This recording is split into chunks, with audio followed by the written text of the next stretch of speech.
The Pantone Color of the Year, Mocha Mousse, is a fabulous flower-friendly color. The neutral is grounding for so many different accents. It's warm, it's rich, it's brown. Let's look at all the different flowers that you can find using Mocha Mousse.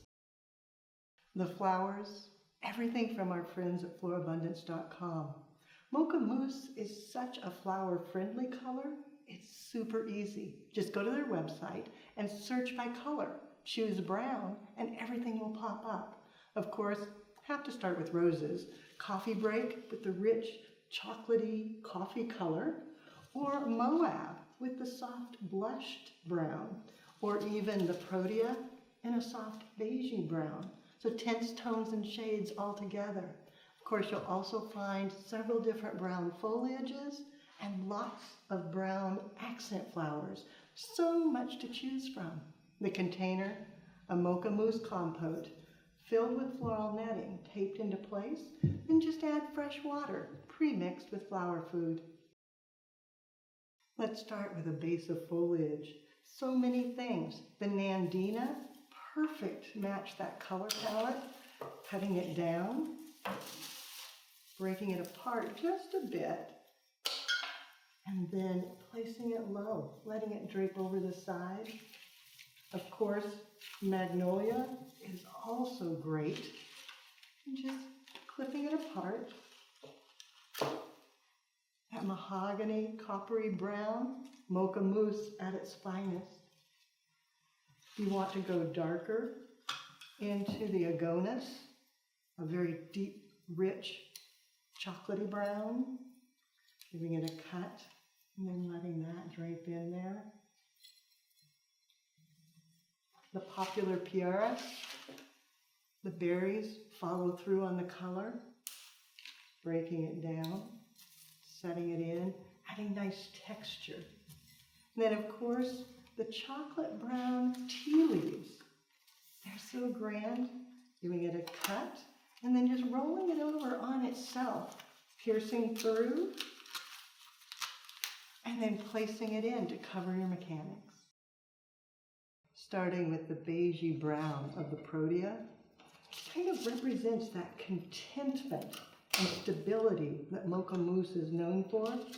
Removing the foliage, and then placing it close to the center so that it definitely pulls your eye inward. And then adding another coming up behind it.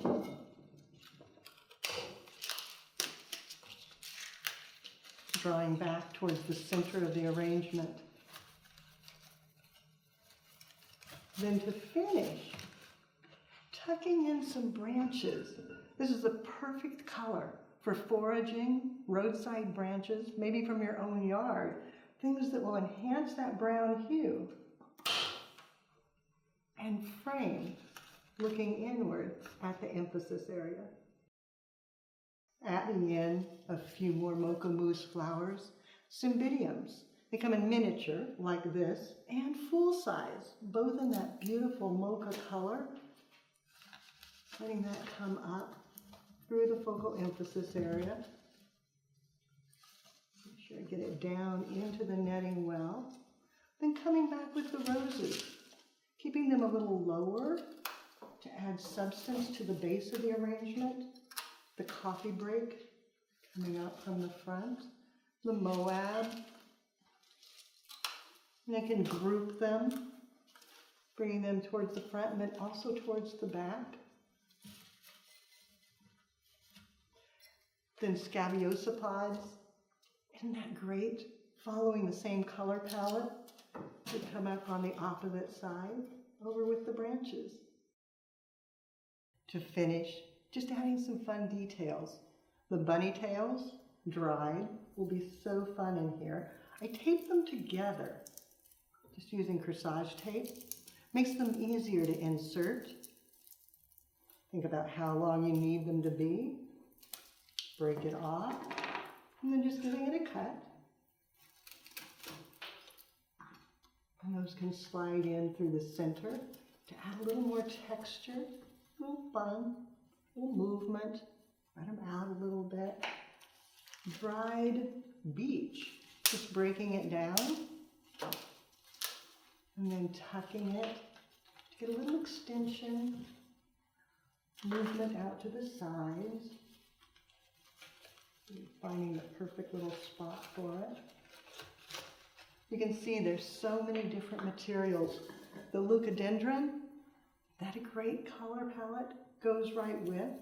Breaking it down, using bits, adding in a little more texture. Making sure to carry it through to the back to finish it off. Then for a very light touch over the top, the eyelash clematis picks up the ivory from the beigey protea, just giving it a cut, letting it come out over the top a little longer, adding a delicate touch to the arrangement. The recipe, everything from our friends at florabundance.com. I started with a base of foliage, the magnolia, beautiful copper and green, then the tea leaves in chocolate brown for richness, a little bit of pieris for the texture, then nandina to fill in, and the agonis for that chocolate brown, the intensity. Then everything framed with the foraged branches. Love that. Flower-wise, we had 5 of the Moab rose, the lighter color, 5 of the coffee rose in the darker, then 2 of the protea, 3 scabiosa, and 1 stem of the miniature cymbidium. Then to add a little bit of texture and substance, the leucodendron, 3 stems, and the eyelash clematis, 5 stems. Then lastly, just a little bit of dried and preserved bunny tails for a little touch of whimsy, and beech to extend and enhance. The Pantone Color of the Year, it's rich, it's indulgent, it's comforting. It's one of my favorites for several years, and I think as you start using the flowers and hunting them out, you'll fall in love with it as well. You'll find more creative inspiration, including many videos on the Pantone Colors of the Year at flowerschool.com. If you have questions, you can reach us through there. But now it's your turn. Find your Mocha Mousse flowers, create an arrangement, then take a picture and post it on social media. Be sure to hashtag Floral Design Institute. That way we all can see what you do as you do something you love.